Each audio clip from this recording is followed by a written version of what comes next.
There's a diet that seems to be changing people's lives for the better. I've lost all this weight and I feel better and my heart feels better and my blood sugar's normal. If you followed this diet, we could reverse obesity and type 2 diabetes. Even elite athletes are rethinking the way they eat. Now it's just so much easier to control the weight. LeBron James and Carmelo Anthony and Kobe Bryant, three of the biggest stars in American basketball, are now on low-carb eating. But is this just another fad? What sells books is a new solution to our weight loss problems, and carbohydrates are the perennial villain in this case. And a lot of these low carbohydrate diets that people are following are fad diets, and people aren't meeting all of their nutrition requirements. So that can actually be quite dangerous. In this special edition of Catalyst, I investigate the science behind the low-carb diet. Should everyone be on it? And what are the risks?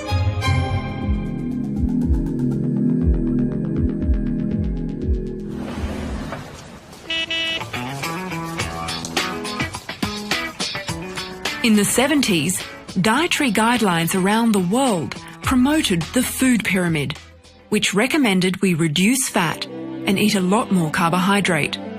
It was recognised that carbohydrates were a cheap energy source, and still are. And as cheap energy source, they've made it into our diet. Get off the fats. Get it off. Reducing fat became the cornerstone of health advice for the next 40 years. Fat doesn't just build up around your waist. As a nutritionist, I'm willing to wear some of the blame here that the simple eat less fat message hasn't worked very well. What happened was people ate less fat and replaced it with a lot of processed carbohydrates, particularly sugar. We're all having far too many carbs in our soft drinks, in our fruit juices. Processed food is full of carbohydrates because when they took the fat out of food, they took all the flavour out, so they had to replace it with something. What they deny is that humans have no essential requirement for carbohydrate. Controversially, some doctors are now proposing we flip the message. Instead of reducing fat, we need to reduce carbs. We're just collecting the information, we're collecting the people who are going to direct... South African professor Tim Noakes believes the surge in carbohydrate consumption has contributed to the obesity epidemic. Why? Because carbohydrates stimulate a hormone called insulin, which increases the body's fat stores. The role of insulin in the body is to build fat. So if you're consistently eating every 3 hours carbohydrates, what happens is you consistently have an elevated insulin concentration in your blood. What that does is it drives the excess carbohydrate into the fat cells, and the fat cells now cannot release the fat. The brain in somehow interprets this as that you're starving, so 3 hours later you have to go and eat again. And that is why you get this repetitive eating behavior in people who are eating carbohydrates. Of the 3 dietary macronutrients, carbohydrates are the most potent stimulator of insulin. When you eat fat, you get essentially no insulin response. When you eat protein, you get a moderate response. When you eat carbohydrates, you get relatively higher responses. Many people get the wrong impression of this diet. It is not a high-protein diet for that very reason. We don't want all that insulin secretion from a high-protein intake. However, you do need enough protein to sustain your muscle mass and also to prevent hunger. But predominantly, it's a low-carbohydrate diet. That is the key. Professor Noakes says the low-carb diet with moderate amounts of protein helps you lose weight because it reduces cravings and makes you feel fuller for longer.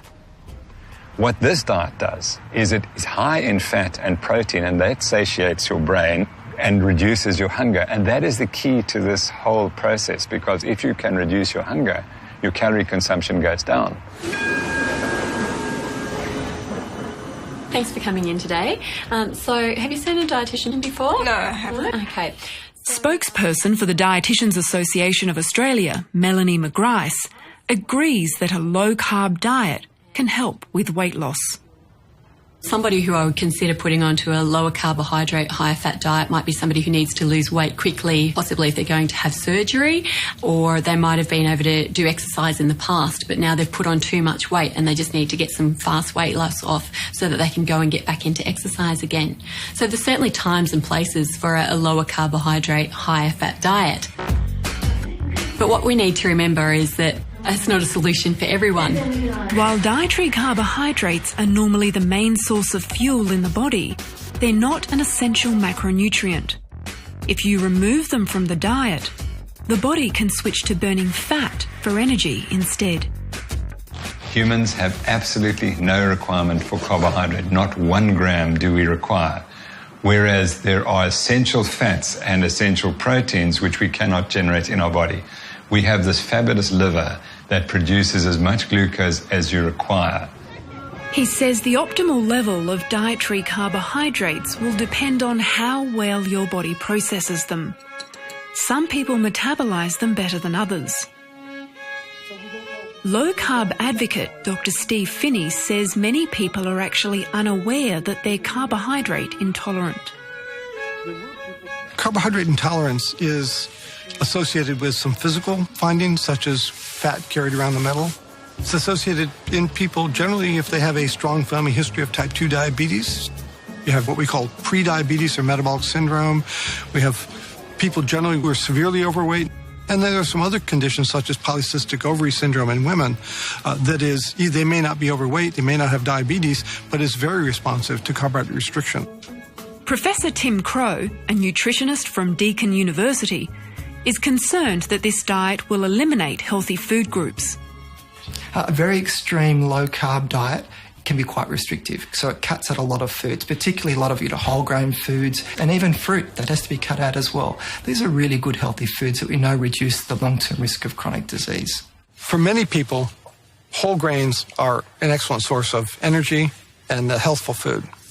But when people become more insulin resistant, they have a difficult time disposing of those carbohydrates. We're not saying get rid of whole grains in the diet. We're just saying reducing them in the most vulnerable fraction of the population that can't tolerate them. But what about athletes?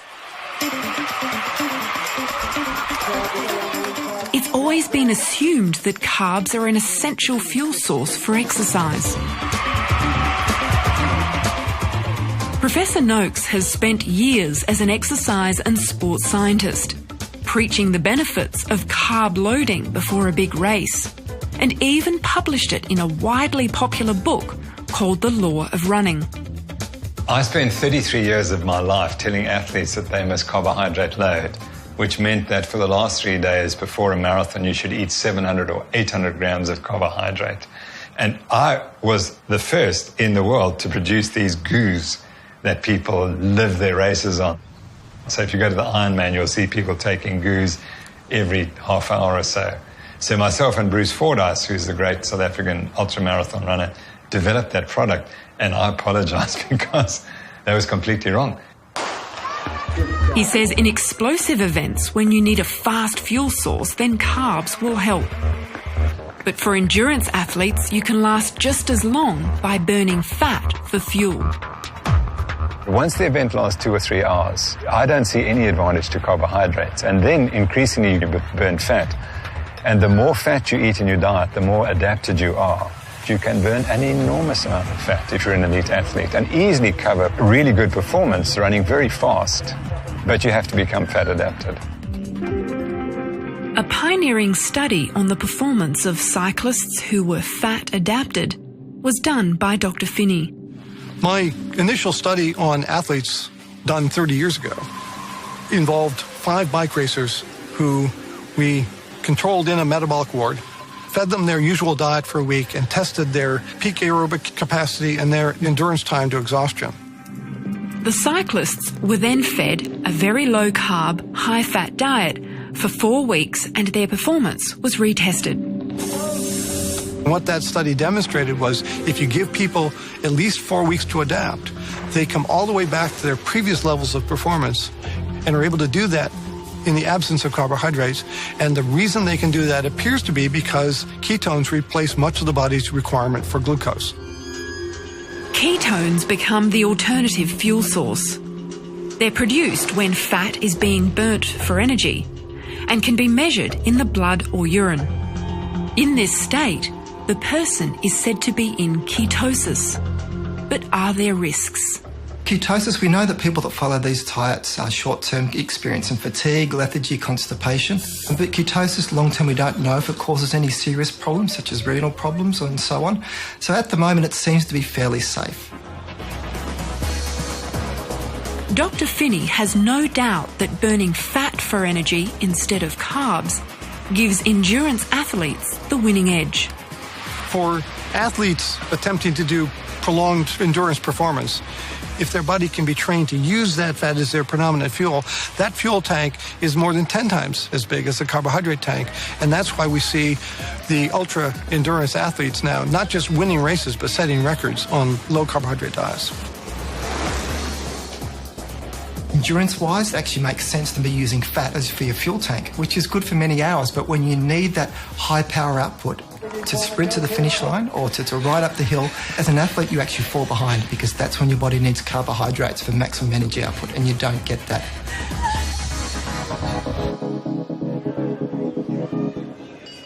Low carbohydrate diets are naturally higher in fat.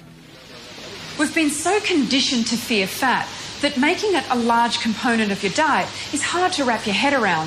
It certainly was for Australian cricketer Shane Watson.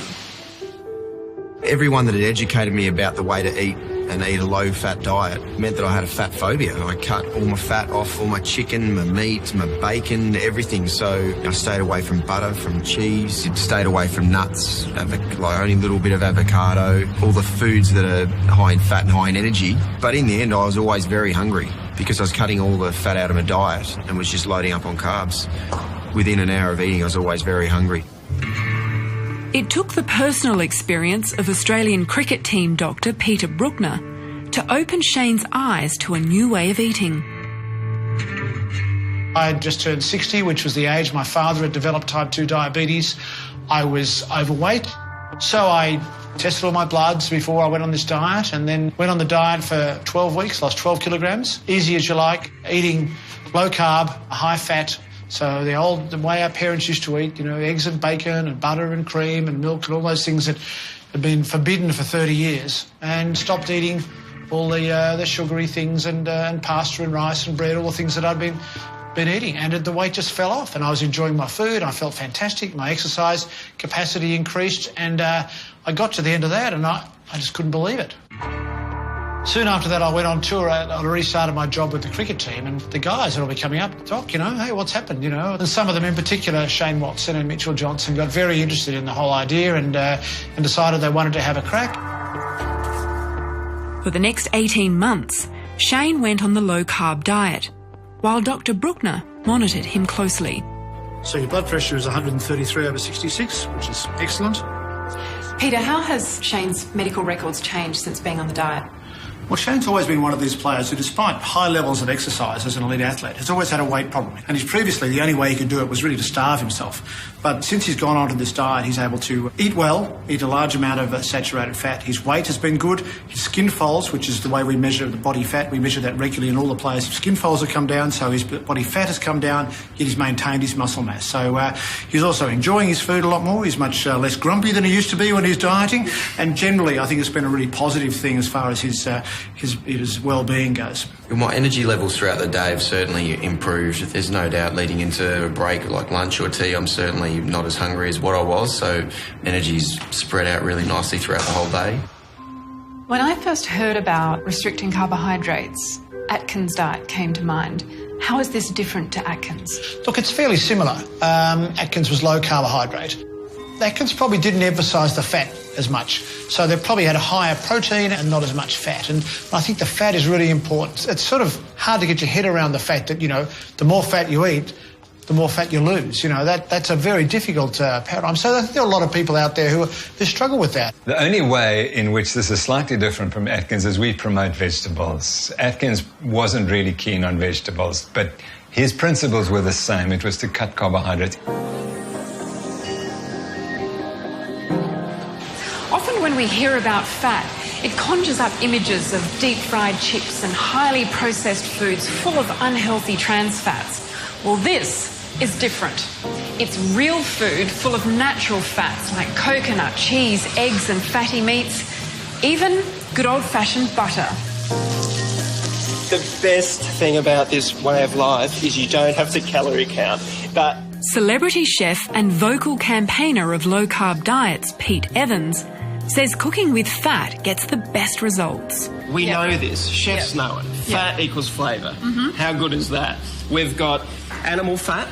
And here we've got duck fat, but you could use beef tallow, which is the fat from a cow. You can use lard, which is fat from a pig.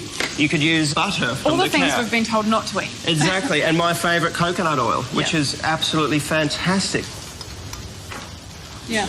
And you can eat it by the spoonful. I see like bone marrow and liver. These are rather old-fashioned cuts of meat. We tend to go for the lean steaks nowadays. Yeah, exactly. And what's interesting is our great-grandparents, they would have been eating marrow, heart, liver, brains, all of that, because nothing ever used to go to waste. Because, number one, it's cheap. Yeah. Number two, it's absolutely delicious. And number three, it's the most nutritious part of the animal that we can work with.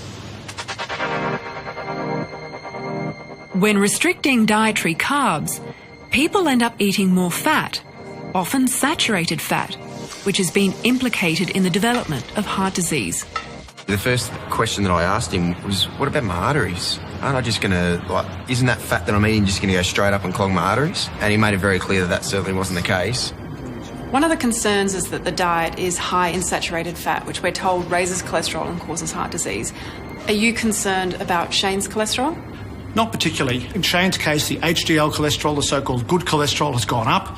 The triglycerides, which I think are probably the most important component, they're carbohydrate-driven, and they have not surprisingly gone down significantly. So I think he's in a much better situation now than he was prior to this diet. One of the great myths of the heart disease theory is that you eat saturated fat and it somehow miraculously goes from your gut and plugs your coronary arteries. Saturated fat is not bad for you. We know that now. There is ample evidence that saturated fat is not the bogey it used to be. It's a great source of energy. In the last decade, the medical literature has cast doubt over the link between saturated fat and heart disease.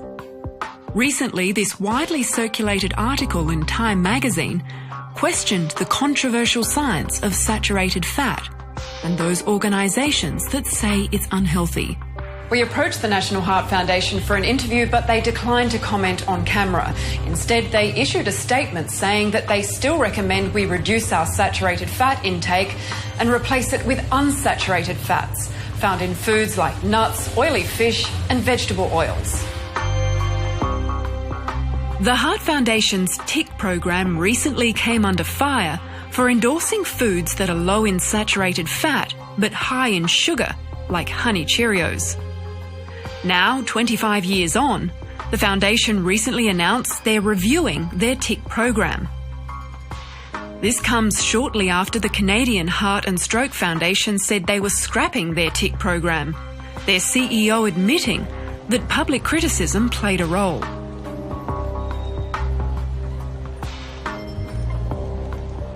Some nutritionists say these diets are too difficult to follow. All diets fail because they are prescriptive and they go against our normal eating habits. And the more restrictive they are, the harder they are to follow. It's really hard to give up bread and pasta and rice, things we really love, and that's what you have to say goodbye to in a low-carb diet. So most people, eventually, they will start reverting back to their old lifestyles and they'll be back to square one, ready to soak up the next fad diet that comes along. Pete earns a living by sharing his passion for low-carb recipes. What we've got here is a basic spaghetti bolognese. Without the pasta, we use zucchini instead. And the bolognese itself is full of nose to tail, basically. So we've got some marrow in there, we've got some liver, we've got a little bit of heart, and of course some beef mince from grass-fed cattle. And it tastes so good because it's so nutrient dense. Because, you know, Pete, we're always fighting this argument that food like this, because it doesn't contain grains, must be nutrient deficient because it has liver in it. It would be far more nutrient dense than anything that was grain-based. Now, we know that there's no one-size-fits-all approach when it comes to diet. However, there is scientific evidence to suggest that a large proportion of the population with obesity or diabetes would benefit from restricting carbohydrates. These people don't metabolise carbohydrates well. That's what diabetes is. It's a failure to metabolise carbohydrates.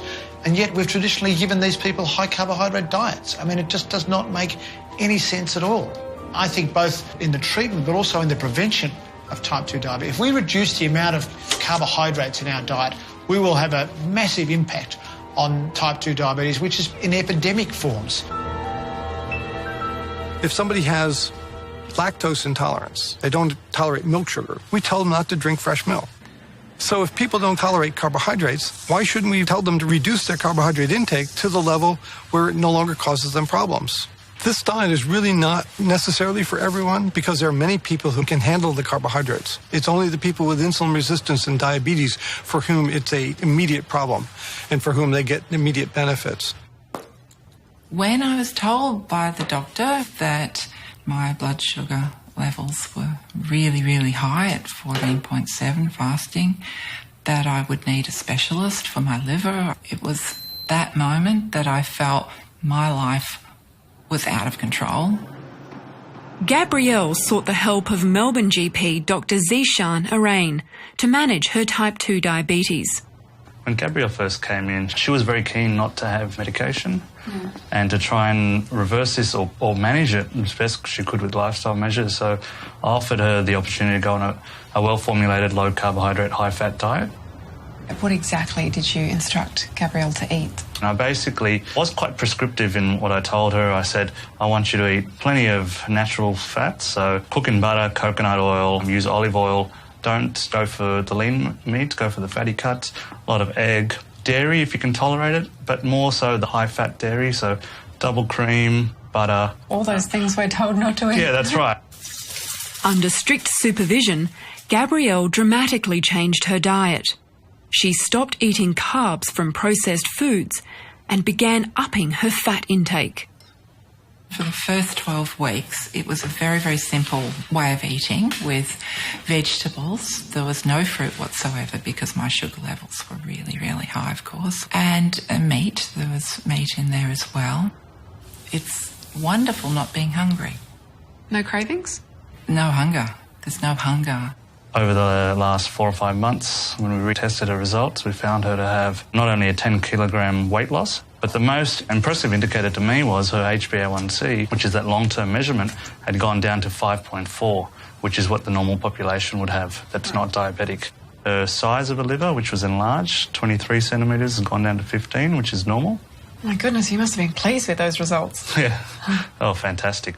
I don't believe that everybody with diabetes should automatically be going on to a low-carbohydrate diet. People who have medical conditions such as diabetes really should be going and seeing their accredited practicing dietitian for that personally tailored advice, because people don't just come with diabetes, they come with a whole range of different other medical conditions. They come from different backgrounds, they have different lifestyles. Although treatment for diabetes should be tailored for the individual, endocrinologist Professor Catherine Samaras believes restricting carbohydrates and lowering calories is key for diabetics. In my view, it seems counterintuitive to be asking people who have a deficiency in insulin, an inability to produce enough insulin, a requirement for medications to help them make insulin, to be eating so much carbohydrate. A meal that's relatively high in carbohydrate can often produce very high glucose levels, and this is a problem. Professor Samaras has been working with the federal government to lower the carbohydrate level of hospital food. So this is what the average patient with diabetes in hospital today would have had for breakfast. Cereal, 1 slice of bread, with a little bit of jam for that, some fruit and a little bit of milk to put on their cereal. But what that amounts to when you actually calculate out the carbohydrate content is equivalent to 14 teaspoons of sugar. So what changes do you want to see implemented in this kind of diet? An alternative is to give people 2 slices of bread and an egg, and it only has half the amount of total carbohydrates, so 7 teaspoon equivalents of carbohydrate versus 14. We know that if you have high glucose levels in hospital, you have worse outcomes and higher mortality and longer length of stay. Now, all of these cost the community, they cost families, they cost the Department of Health. We can simply improve that by just improving glucose control in hospital. And it seems obvious to all of us that changing diet is a fundamental part of improving the outcomes of people with diabetes. What's wrong with replacing these carbohydrates with low GI carbohydrates? Low GI carbohydrates just refer to how quickly the glucose is released into the bloodstream. But the load, the total amount of carbohydrates, still has to be dealt with. In diabetes research, we're understanding more and more that you can wear out the pancreas by getting it to work extra hard. And so in that regard, the load of the carbohydrate actually counts. The GI may actually just blunt the glucose excursion after people eat, but it's still asking the pancreas to work extra hard. And so lowering the GI doesn't necessarily make the best outcomes.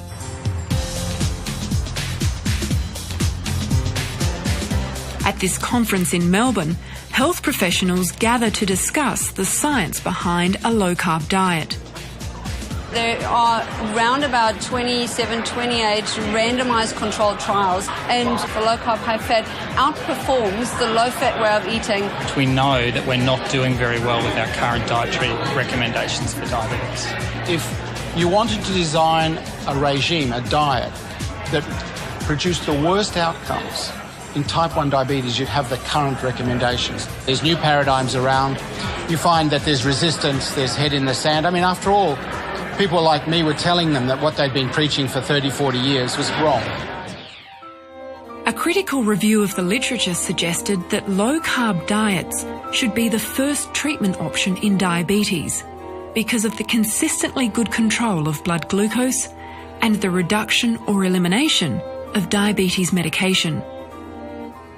Diabetes Australia is an organisation that supports people with diabetes, but some question their dietary advice to patients. They recommend low-fat meals based on high-fibre carbohydrate foods like breads and cereals, the very foods that raise blood sugar levels. Diabetes Australia declined to comment on camera, but issued a statement saying the public discussion about diabetes should not be about diets. There is no general diet, and that we should aim to have individualised, tailored advice for people with diabetes. The diet recommendations for people with diabetes are really quite old hat, and they haven't been revised or thought through well enough, given that we also have an epidemic of obesity that we're having to deal with. In the United States, the recent recommendations for people with diabetes actually promote a lower carbohydrate intake, and I think we should be looking at that and adopting some of those philosophies and asking our patients to restrict their carbohydrate.